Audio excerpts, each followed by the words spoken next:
फिर आ गए ये लोग मुंह उठा के यहाँ। भाभी नमस्ते। बहू करण है?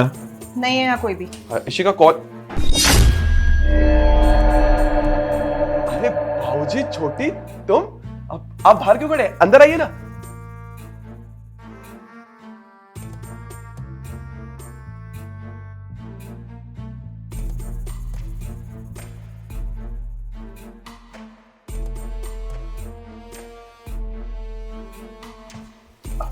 बाबूजी छोटी कैसे हैं आप लोग और गांव में सब कैसे हैं? अरे गांव में ठीक नहीं है। मैं तो शहर इसलिए आया हूं कि अपने नालायक पुत्र को आखिरी बार देख सकूं। बाबूजी क्या हो गया?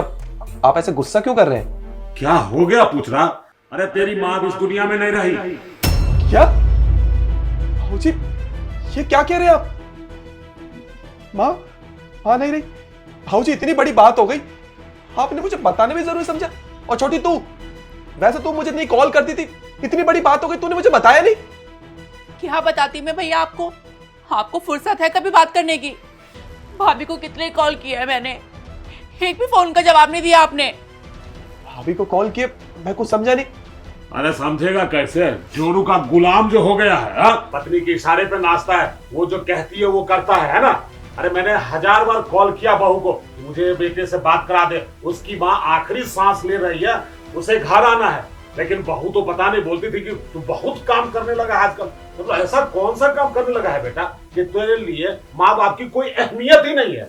भाऊजी आप गलत समझ रहे। देखिए आप जैसा समझ रहे वैसा कुछ भी नहीं है, मुझे इस बारे में कुछ नहीं पता था।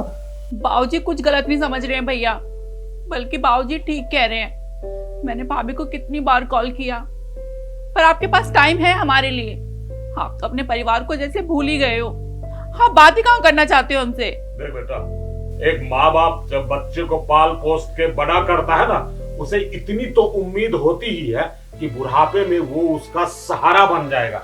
लेकिन मुझे नहीं पता था कि मेरा बेटा शादी के बाद अपने माँ बाप को भी भूल जाएगा और पत्नी जो कहेगी वही करेगा। अरे कितनी बार कॉल किया, बहू ने तुझे बताया नहीं क्या? नहीं बाबूजी, मुझे इशिका ने कुछ नहीं बताया और मैं सब कुछ समझ चुका हूँ। बाबूजी आप मुझे बस थोड़ा समय दीजिए, मैं सब कुछ क्लियर कर देता हूँ। इशिका बाहर आओ। क्या हुआ? क्यों गले फाड़ रहे हो? अपने घर वालों के आते ही ज्यादा शेर बन गए हो क्या? इशिका क्या है ये सब? भाऊजी और छोटी कह रहे हैं कि वो मुझे 1 महीने से कॉल कर रहे हैं और तुम उनसे बात कर रही थी, मेरा फोन यूज कर रही थी और तुम कह रही थी कि मैं बिजी हूँ, काम में हूँ। तुम्हें पता है वो माँ का निधन हो गया, इतनी बड़ी बात हो गई, तुमने मुझसे ये सब छुपाया है क्या? भाऊजी मुझे बोल रहे हैं और छोटी भी मुझे बोल रही, ये सच है क्या? कुछ बताओगी? करण क्या हो गया? माँ ही तो मरी है। अरे भाई जो दुनिया में आया है वो जाएगा, ये जानते हो ना। आज तुम्हारी माँ मरी है, कल को तुम्हारे बाबूजी मरेंगे और एक ना एक दिन तो सबको ही जाना है। इतना बड़ा इशू क्यों क्रिएट कर रहे हो? और वैसे भी तुम गांव चले जाते तो तुम्हारे जाने से तुम्हारी माँ जिंदा हो जाती क्या? नहीं ना। नहीं बताया मैंने तुमको? इन लोगों के बार फोन आ रहे थे, हाँ मैंने मना कर दिया। और वैसे भी तुम वहां जाते ना तो तुम्हारे यहाँ काम का नुकसान होता और तुम जितना यहाँ कमा पाते हो ना सारा वहाँ गांव में अपने बाबूजी और अपनी बहन के ऊपर खर्च कर देते। और फिर माँ, तुम्हारी माँ भी तो बीमार थी, तुम उसके इलाज में अपने लाखों का नुकसान कर बैठते। बस इसीलिए मैंने तुम्हें नहीं बताया और मैं चाहती भी नहीं थी कि तुम वहां जाओ। इशिका बस करो, बहुत बोल लिया तुमने और बहुत सुन लिया मैंने। तुम्हें शर्म नहीं आती ये सब करते हो? मेरी माँ थी माँ। अरे तुम्हें गांव में रहना पसंद नहीं था इसलिए मैं तुम्हें शहर में लेके आया, इतने बड़े घर में रख रहा हूँ और अपने माँ भाऊजी और बहन को भी तो देखना है ना मुझे। तुमने मुझे मेरी माँ से अलग कर दिया। तुमने जो किया इसके लिए मैं तुम्हें कभी जिंदगी में माफ नहीं करूंगा। तुम्हें मैं तलाक दूं और आज के बाद ना मैं तुम्हारी शक्ल नहीं देखना चाहता। मन कर रहा है तुझे जान से मार दूंगा। ये क्या कर रहा है तू? माना कि बहू के माँ बाप ने उसे संस्कार नहीं दिए हैं, बड़ों से बात करने की उसे तमीज नहीं है, लेकिन तुझे तो मैंने ऐसे संस्कार नहीं दिए कि अपने घर की लक्ष्मी पे हाथ उठाए। अरे चाहे कुछ भी हो, वो मेरी बहू है। नहीं बाबूजी, ये आपकी कोई बहू नहीं है। अरे इसने तो मेरे से जिंदगी का सबसे बड़ा हक छीन लिया। मैं अपनी माँ की चिता को आग तक नहीं दे पाया सिर्फ इसकी वजह से। अब मुझे ना इस औरत से कोई रिश्ता नहीं रखना, मैं इस औरत की शक्ल भी देखना नहीं चाहता। और तुम अभी के अभी यहाँ से निकल जाओ, वरना तुम्हें जान से मार दूंगा। और हाँ, डाइवोर्स के पेपर तुम्हारे घर पहुंच जाएंगे, मुझे तुम्हारी शक्ल तक नहीं देखनी। निकलो यहाँ से। नहीं नहीं करण, देखो मैं जानती हूँ कि मुझसे गलती हो गई, लेकिन इतना बड़ा स्टेप थोड़ा ना उठाते हैं यार। वाइफ हूँ मैं तुम्हारी, डाइवोर्स कौन देता है इतनी सी बात पे? नहीं बेटा नहीं, देख ये गलत काम मत कर। अरे तेरी माँ इस दुनिया से चली गई, इस कारण मैं उदास था, तू उसके अंतिम संस्कार में भी नहीं आया। मैं तो सिर्फ शहर ये देखने आया था कि मेरा करण क्या कर रहा है जो उसे अपने माँ बाप की फिक्र नहीं है। देख शहर में तुझे देखने आया था कि तू सही सलामत है या नहीं, मैं तुम्हारा घर तुड़वाने नहीं आया था। देख बहू ने जो गलती की सो की, लेकिन अब उस गलती को आगे मत बढ़ा बेटा, परिवार को समेत। देख अब हम लोग अब पूरे परिवार में 4 ही सदस्य, अगर बहू भी चली जाएगी तो घर की लक्ष्मी चली जाएगी बेटा, वो घर की शोभा है। उसकी 1000 गलती माफ करूंगा, बस तुम लोग खुश रहो।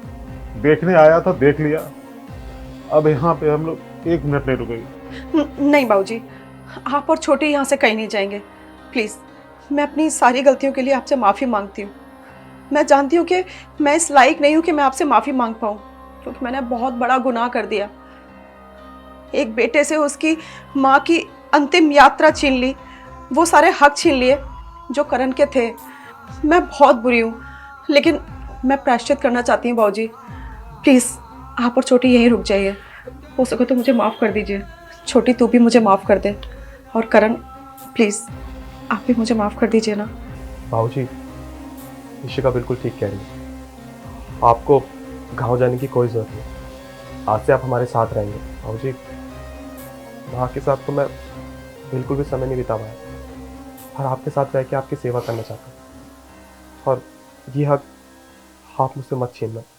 आप लोग बैठिए, मैं आता हूँ। चाय बना देना बाबूजी के लिए। देख बहू, मैं तुझे बेटी मानता हूँ, समझी, इसलिए आया हूँ। बहू मत समझ, बहू समझती थी इसलिए तो गलती कर बैठी, अपने सास के साथ भेदभाव कर ली ना। कोई बात नहीं, तुझे अपनी भूल का एहसास है, यही अच्छी बात है मेरे लिए। भाभी हम नहीं जा रहे कहीं भी, अब पापा और मैं हमेशा आपके साथ रहेंगे। बाबूजी आपने मुझे माफ़ कर दिया, मेरे दिल से बहुत बड़ा बोझ उतर गया। मैंने बहुत बहुत गलतियाँ की है ज़िंदगी में, लेकिन अब ज़िंदगी भर आपकी सेवा करूँगी, और अब कोई ऐसी गलती नहीं करूँगी जिससे आपका सर झुक जाए या फिर करण मुझसे इस तरह से नाराज़ हो जाए। आज आपने मेरा घर टूटते टूटते बचा लिया। आई एम सॉरी बाबूजी। आप बैठिए, मैं आपके लिए चाय लेके आती हूँ।